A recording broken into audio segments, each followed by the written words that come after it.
My question to you, sir, is that you mentioned about Suzlon or, sustainability aspect. And you also mentioned one word which was like a, very slightly missed, builder's lobby.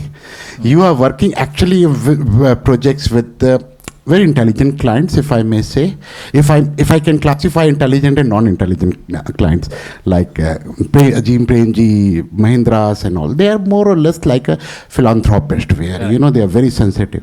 But you also, CCBA is also working on a builder's lobby project, like Correct. Lodhi also. Yes. So can you also share some of your experiences or Christopher's experiences of convincing the builder lobby per se about this sustainability aspect and making them more educated, because as we all know that builder lobby and sustainability is a little bit, they go hand in hand. Yeah.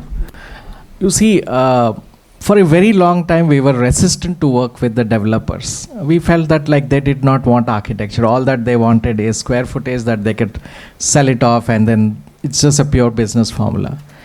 But Abhishek Lodha walked into our office and said that he just came from working in New York with McKinsey, and he wanted to do something different than the existing developers. This is way back in 2013. And he said that he's looking for good architects because he wants to give great homes. See, that's a very good quality. When somebody says that great homes, and my take was always that, like, look, I told Abhishek, and I told even the developers who came to our office earlier also, imagine, like, middle class of India saves money after doing jobs, and then all that money they are giving it to one person to buy a house. And this is the same house generations of people will be living, new children will be born, families will be made, they would be happier, they would have quarrels. So when you have so much of emotions attached to this can't be just treated as a square footage. We have to treat it with a lot more dignity. And Abhishek liked that. And he said, like, no, that's exactly my philosophy, is that I want to give homes and not houses. And we decided that, like, okay, if you have to do that, like, we will do exactly what is needed to be done, and you will not say a word. Quite honestly, he did not say anything. When we built Lodhi Belmondo, only 10% of the land was used for putting the buildings. Almost 90% of the land was kept as open spaces, parks, gardens, parking, whatever it is. We, of course, had to go vertical. We used less FSI than the FSI that was catered to that particular plot.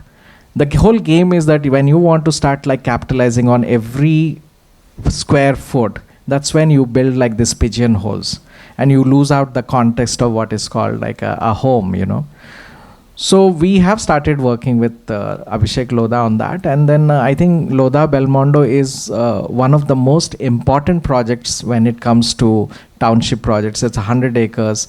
It's on the Pavna River.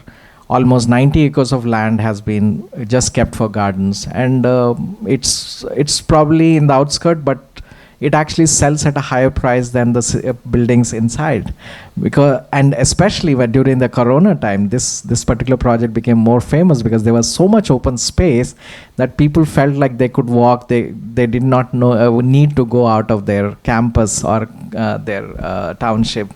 So somehow we worked, and it did work. But the point that I want to raise is that nothing about builders is bad.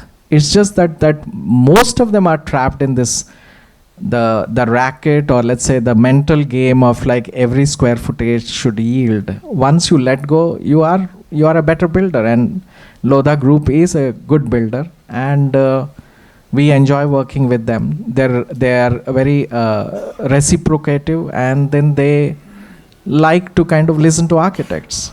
So when they are listening and our motives are being solved, I think it's a win-win situation.